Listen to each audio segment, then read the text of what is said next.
The ruins of the Pacific Fleet were still smoldering at Pearl Harbor when Japanese planes appeared over Guam, nearly 4,000 miles away. It was already December 8, 1941, on the island due to the international dateline. The United States and Japan were officially at war, and Guam, a weakly defended American territory, was almost entirely surrounded by Japanese-held islands, including nearby Saipan. There were no friendly military bases for thousands of miles, making the situation dire. The attack on Pearl Harbor had crippled much of the U.S. Pacific Fleet, leaving outlying American territories dangerously exposed. Guam, with its strategic location in the Western Pacific, was an inevitable target in Japan's expansionist plans. The island's defenses were sparse, and its garrison, though determined, was vastly outnumbered and outgunned. For those on Guam, the outbreak of war wasn't a surprise. Tensions between the two nations have been escalating for decades, growing even worse in the past year due to Japan's territorial ambitions, U.S. embargoes on crucial resources, and diplomatic failures. The people of Guam, both American military personnel and Guamanians, knew they were on the front lines. Many expected a Japanese attack at any moment, and few believed the island had the strength to resist. Anxiety and uncertainty hung over the island like a storm cloud. The local population had been observing increased Japanese reconnaissance flights and naval activity in the waters around the island. Rumors had been spreading for weeks, and the sight of warships lingering beyond the horizon only confirmed their fears. Though they braced for an invasion, they lacked the resources to prepare adequately, relying only on what little they had available. Guam spanned roughly 225 square miles, about the size of Chicago, stretching 32 miles from north to south. Its width varied, narrowing to just 4 miles at its center. The island's tropical climate meant dense jungles covered much of the terrain, making movement difficult outside established roads and settlements. One of its most notable geographic features, the Oro Peninsula, extended from the western coast and helped form Apra Harbor, Guam's primary port. The largest city, Agama, served as the seat of the American administration. This small yet strategically significant island was home to a mix of American military personnel, government officials, and native Chamorros, who had lived under American rule since the U.S. seized the island from Spain in 1898. The Chamorros, many of whom worked on American naval installations, found themselves caught in the impending conflict, their fate intertwined with that of their colonial rulers. The U.S. had seized Guam in 1898 during the Spanish-American War and placed it under naval control. A small military presence remained, with an American officer serving as governor. However, despite its strategic location, the island was never fortified like Pearl Harbor or the Philippines. As war loomed, Navy Captain George McMillin governed the island with just 153 Marines and around 270 Navy personnel. They were supplemented by the Guam Insular Guard Force, a local militia of about 250 men. The island had no airfield and only a few machine guns as its heaviest firepower. This meant that in the event of an attack, Guam would be nearly impossible to defend. Supplies were limited, and there was no reinforcement in sight. The men stationed there were well aware of their predicament, but they could do little more than maintain their posts and hope for a miracle. Guam's military infrastructure consisted of a Marine barracks, a naval hospital, and a small Petty Navy yard. Its naval defenses were minimal, with only a few aging ships. The minesweeper Penguin was the most formidable vessel on station. 2 communication stations, Radio Agana, and a smaller outpost in Libugan, handled military and commercial transmissions. Navy Commander Donald Giles served as vice governor and executive officer of the naval station. The island's military installations, though functional, were not equipped to withstand a determined assault. The Penguin, while useful for patrols and mine-clearing operations, was not a combat vessel and lacked the firepower to challenge an enemy invasion force. The naval hospital was small and understaffed, its supplies limited to peacetime needs rather than the mass casualties a battle would bring. Japan had been planning to seize Guam, even before the attack on Pearl Harbor. By late November, reconnaissance flights had surveyed the island, and Japanese warships patrolled nearby under the cover of darkness.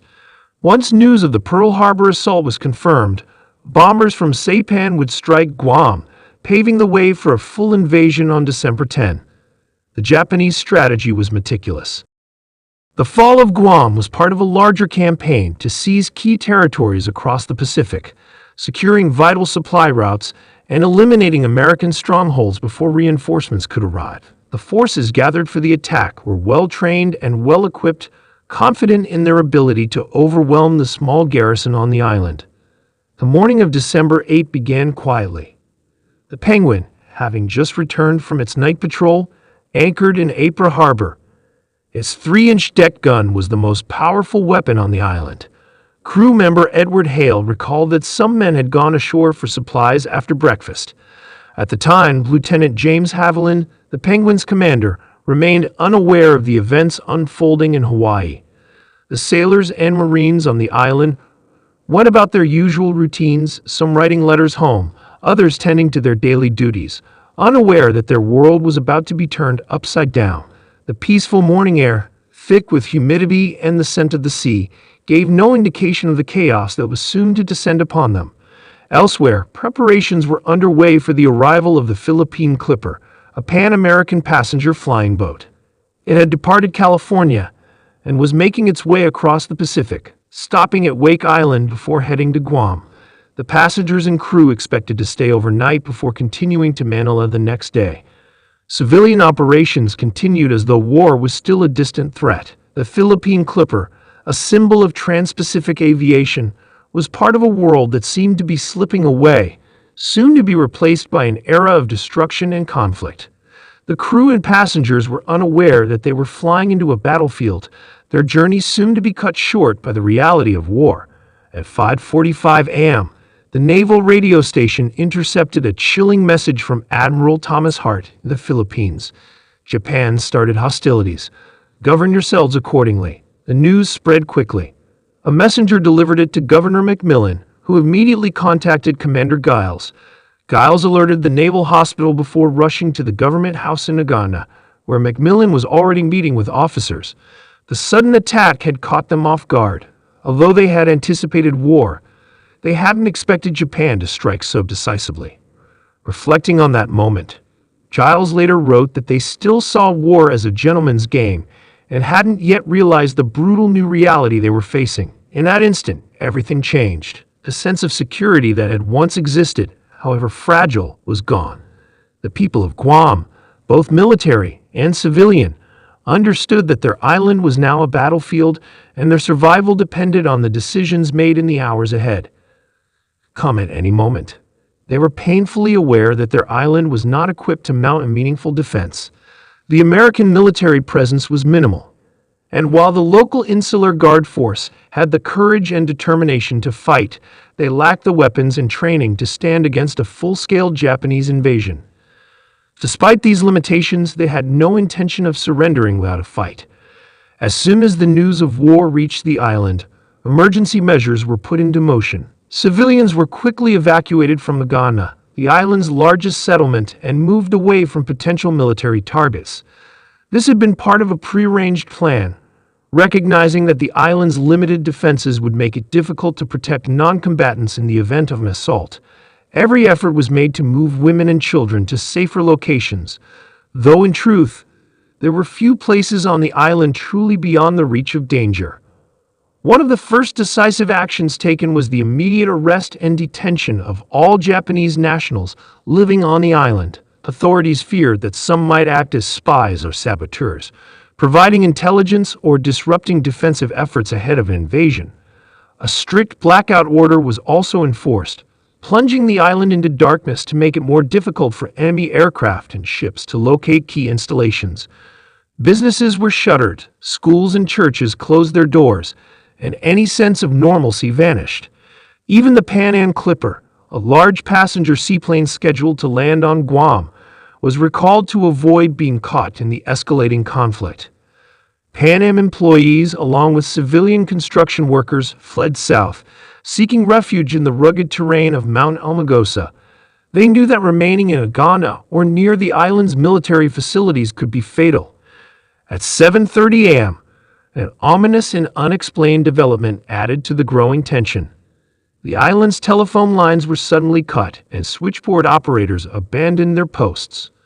Authorities suspected that Japanese sympathizers on the island were responsible, severing vital lines of communication in preparation for an assault. With no working telephones, messages had to be delivered by hand, a slow and inefficient method that only added to the chaos. Governor George McMillin immediately mobilized every available resource. The American Marines stationed on the island, though few in number, began coordinating with local officials and community leaders. Having lived and worked alongside the native Chamorro people, these Marines were intimately familiar with the island's terrain and geography. They knew which locations offered strategic advantages and which areas were most vulnerable to attack. Their knowledge made them indispensable, serving as scouts and lookouts in the hours before the enemy's arrival. Most of the Marines were stationed at the barracks near Sume, overlooking Apra Harbor, which was expected to be one of the primary landing points for the invasion. Meanwhile, the Insular Guard Force, Guam's locally trained militia, assembled at their barracks in Agana. They quickly distributed weapons and set up defensive positions around government buildings, preparing to resist as best they could. At the P Navy Yard, the crew of the U.S. Penguin, Guam's lone minesweeper, received an urgent message. A small boat pulled alongside the vessel, delivering an envelope with orders that left no room for doubt. The United States was now at war. Lieutenant James Haviland, the ship's commander, wasted no time. He immediately ordered his crew to assume battle stations and move the Penguin toward the harbor entrance, preparing for whatever lay ahead. The attack came swiftly. At 8:27 a.m., the sky above Guam was filled with the roar of approaching aircraft. 9 Japanese floatplanes appeared in tight formation, flying low over the island. These were not state-of-the-art warplanes, but slow, outdated biplanes armed with machine guns and bombs. Against a heavily fortified target, they might not have posed a serious threat, but against a defenseless island like Guam, they were more than enough to sow destruction. On the ground, Lieutenant Junior Grade Leona Jackson, a Navy nurse working at the hospital, heard the distant hum of propellers. At first, she thought it might be the return of the Clipper, but the sound was wrong, louder, more aggressive. Then she realized the truth. These were enemy aircraft. Aboard the Penguin, the crew saw the planes approaching and wasted no time in responding. The ship's gunners opened fire, filling the sky with anti-aircraft rounds. Though the Penguin was outmatched, its firepower forced the attacking planes to gain altitude, likely reducing the accuracy of their bombing runs. But the Japanese pilots quickly adapted. One plane dived low, strafing the deck with machine gun fire. Sailors dove for cover as bullets tore through the ship's metal plating. Ensign Robert White, stationed at one of the guns, was struck and killed instantly. Nearby, Lieutenant Haviland was wounded, along with several other crew members. Explosions rocked the water around the ship as bombs fell with increasing precision. The damage to the Penguin was catastrophic. By 9:30 a.m., it was clear the vessel could not be saved. Haviland made the painful decision to abandon ship. The surviving crew members, some wounded, leaped into the sea and began swimming toward shore. Those too injured to swim were placed on a raft and carefully guided toward land. Marines on the beach rushed to help, dragging the wounded onto the shore and transporting them to the Naval Hospital, where Nurse Jackson and her colleagues worked tirelessly to tend to the injured. Throughout the afternoon, the Japanese continued their assault. Waves of planes swept across the island, bombing and strafing at will. The P Navy Yard, the Marine Barracks, the island's radio stations, and the Pan Am facilities all took direct hits. Each attack further crippled Guam's ability to mount any kind of coordinated defense. Inside the hospital, Jackson and the other medical staff worked without rest, treating the growing number of casualties as best they could. Supplies ran low, and the wounded kept coming. As night fell, an unexpected development added another layer of tension to the unfolding crisis. A dugout canoe landed on the northern shore of the island, carrying a small group of men who immediately fled into the jungle. They were quickly captured and brought to the government house for questioning. Under interrogation, they revealed that they were islanders from Saipan, sent ahead of the invasion to serve as interpreters for the Japanese military. More importantly, they provided a critical piece of intelligence. The Japanese planned to land east of Agana at dawn. Governor McMillin and his officers debated their next move. While they couldn't be certain that this information was accurate, it aligned with their own fears. However, there was also the possibility that it was a deliberate deception meant to draw defenders away from Ypres Harbor, where the main invasion force might actually. In the early hours of December 10, under the cover of darkness, the first wave of the invasion commenced. 3 large transport ships maneuvered into position just north of Agana. At around 3 a.m., 6 small landing boats slipped silently into the water, their engines barely audible as they cut through the surf toward Dunkaz Beach, located near the island's capital. The Special Naval Landing Force troops on board sat tensely, their rifles at the ready, their hearts pounding as they prepared to set foot on enemy soil. On the beach, an Insular Guard Force patrol was making its rounds when they spotted something moving offshore. At first, it was difficult to make out in the dim moonlight, but as the shapes drew closer, the realization struck with terrifying clarity. Japanese landing craft were approaching. Seaman Second Class Juan Perez reacted instinctively, raising his rifle and firing the first shot at the lead boat. The gunfire shattered the quiet of the night, and without waiting to see the results of his shot, he turned and ran with his comrades toward Agana to sound the alarm. Within an hour, Governor McMillin received confirmation that the invasion had begun. He knew his forces stood no chance of repelling the Japanese onslaught. His only option was to minimize the damage by ensuring that no valuable military intelligence fell into enemy hands. He immediately ordered all sensitive documents, including maps, plans, and encryption codes, to be burned or otherwise destroyed. Anything that could aid the enemy was to be eliminated before they could seize it. The main battle erupted in the Plaza de España, the heart of Agana. That historic square was surrounded by colonial-era buildings that had once housed both military and civilian offices. The government house, the naval hospital, the governor's mansion, the island's main jail, the Catholic church, and a public school all stood within the vicinity. Now they would become part of the battlefield. A small yet determined group of American sailors and Marines joined forces with the Insular Guard, frantically preparing makeshift defenses. They overturned heavy concrete benches, dug shallow trenches, and stacked sandbags wherever possible to create cover. Their limited arsenal consisted of 3 .30-caliber machine guns, positioned inside hastily dug foxholes, while the rest of the men clutched their rifles and sidearms, waiting for the inevitable confrontation. As the sun began to rise over the island, the first wave of Japanese troops landed with shocking ease. Having met no initial resistance on the beach, they quickly organized into formation before advancing inland along a narrow 2-lane road leading southwest toward Agana. Anyone caught in their path was shown no mercy. A 6-man Insular Guard patrol attempted to resist, but they were quickly gunned down and bayoneted.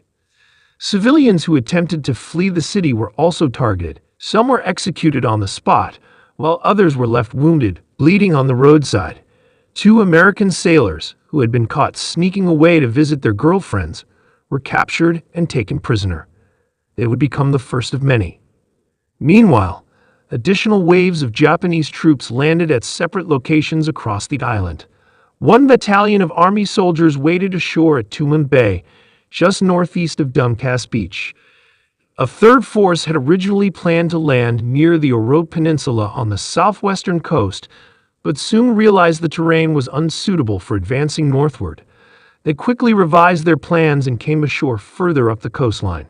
However, this delay meant they missed the battle for Agana, leaving the bulk of the fighting to the forces that had landed at Dunkaz Beach and Tumen Bay. The battle for Guam had begun in earnest, and within hours, the island's fate would be sealed. Before the first light of dawn broke over Guam, the first wave of Japanese soldiers began moving toward the Plaza de España, their bayonets gleaming in the dim light as they advanced cautiously from the north and northwest. The tension in the air was palpable. Commander Giles, gripping his Colt .45 caliber pistol tightly, crouched behind a small stone wall alongside his fellow defenders. Every second of waiting felt agonizingly long. The American and Guamanian troops held their breath, watching as the enemy emerged into view, marching in disciplined formation along 3 streets that led straight into the heart of the plaza. When the moment was right, Giles gave the long-awaited order to open fire. In an instant, the quiet of the early morning was shattered by the deafening roar of machine gun bursts and rifle fire. Bullets tore through the advancing Japanese ranks, momentarily halting a group that had nearly reached the church. Nearby, a naval officer from the administration group had been stationed near the officers' club, which sat atop a bluff overlooking Agana. Lieutenant Graham Bright, upon hearing the eruption of gunfire, felt a deep sense of duty and urgency. Determined to reinforce his comrades, he wasted no time jumping into his car and speeding toward the battle. But fate was against him. As he raced down the road, he found himself heading straight into a cluster of Japanese soldiers. Before he could react, they opened fire, riddling his vehicle with bullets. The car skidded to a stop as the Japanese troops swarmed it, dragging Bright out of the wreck. There was no mercy. He was stabbed repeatedly with bayonets, his life ending in a brutal and swift execution. Despite the fierce determination of the American and Guamanian defenders, they were hopelessly outmatched. The Japanese forces outnumbered them and had superior firepower. Heavy rifle fire from the enemy rained down on the Allied positions, taking out the machine guns that had been their strongest defense. With no choice but to retreat, the defenders fell back toward the west as the Japanese overran the plaza. The invaders wasted no time, quickly setting up machine guns and even deploying a small pack howitzer, which they used to pound the crumbling defenses into submission. Just when it seemed the situation could not get worse, even more devastating news arrived. Additional Japanese forces had landed on the island, sealing the defenders' fate.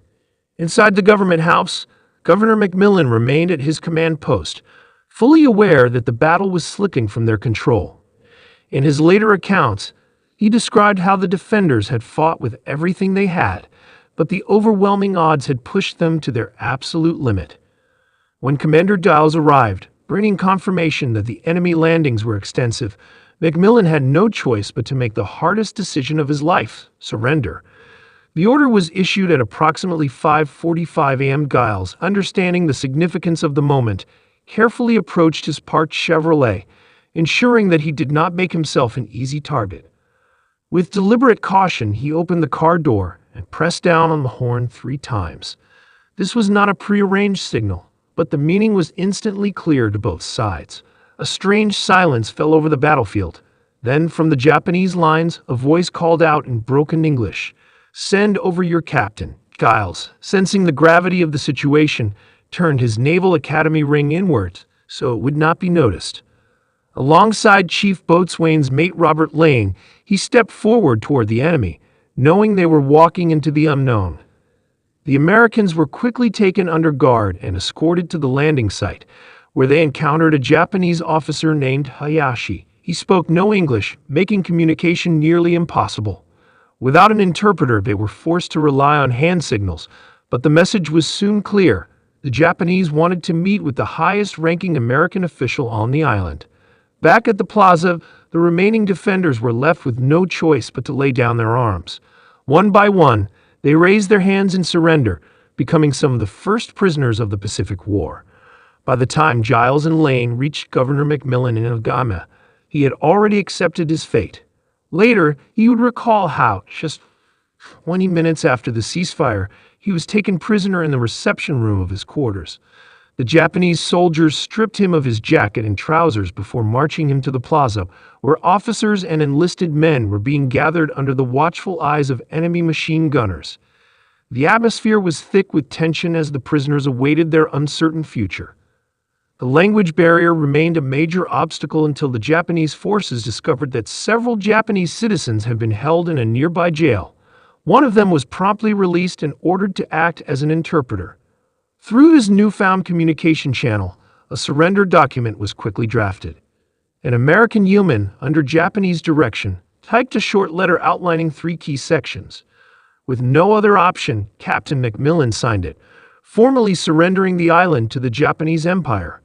The battle for Guam had come to an end. The fighting had been short-lived but intense, and while casualties were relatively low compared to other major battles of the war, the losses were still deeply felt. 17 military personnel had died, including 13 Americans and 4 members of the Insular Guard, along with approximately 30 civilians. Another 35 had been wounded. On the Japanese side, their losses were minimal, only 1 soldier killed and 6 wounded.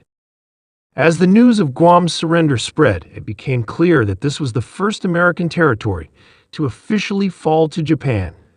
In the capital, Ghana, the Japanese wasted no time in making their presence known. The rising sun flag was hoisted high, symbolizing the beginning of their occupation. Soon after, General Hori issued a proclamation claiming that the conquest of Guam had been carried out under orders from Emperor Hirohito, supposedly to restore liberty and bring peace to Asia. But his message carried a chilling warning. Any act of defiance or spying against the Japanese authorities would be met with immediate execution. At the hospital, a nurse named Jackson and her fellow medical staff had listened to the battle unfold from afar. They had heard the gunfire from the plaza and noticed the sudden, eerie silence that followed. Later, she would describe the heartbreak of witnessing the Japanese flag rise over the same pole where the American stars and stripes had proudly flown just the day before. The reality of the occupation had begun to sink in. Shortly after the surrender, most American prisoners were rounded up and taken to the plaza. There, under the scorching sun, they were forced to strip down to their underwear before being transported to prison camps in Japan. Their suffering was only beginning, as years of brutal treatment awaited them. Among those taken was Jackson, who, as a civilian internee, was later repatriated in 1942 as part of a prisoner exchange. Not everyone surrendered. Navy radioman First Class George Tweed was among a small group of 6 sailors who refused to be captured. With the help of sympathetic Guamanians, Tweed evaded capture for an astonishing 2.5 years, surviving by relying on his wits and the generosity of local civilians. He was the only one of his group to make it out alive. For the people of Guam, the occupation was a time of immense suffering. Under Japanese rule, the island's residents endured forced labor, rationing, and harsh punishments for any sign of resistance. But their suffering was not in vain. In July 1944, after years of war, American forces launched a massive offensive to retake Guam. The battle was brutal and bloody, but after intense fighting, the island was finally liberated. Guam was once again under American control, and its people were free from the grip of their oppressors. The battle for Guam was a brief yet intense struggle, marking the island as the first American territory to fall in the Pacific War. Though the defenders fought bravely, they were outnumbered and overpowered. The Japanese occupation brought hardship, but in 1944, American forces returned, reclaiming the island in a fierce battle. This is just one of many untold stories of courage and sacrifice in World War II. For more gripping war history, subscribe to ***War History****, and stay tuned for more incredible stories from the past.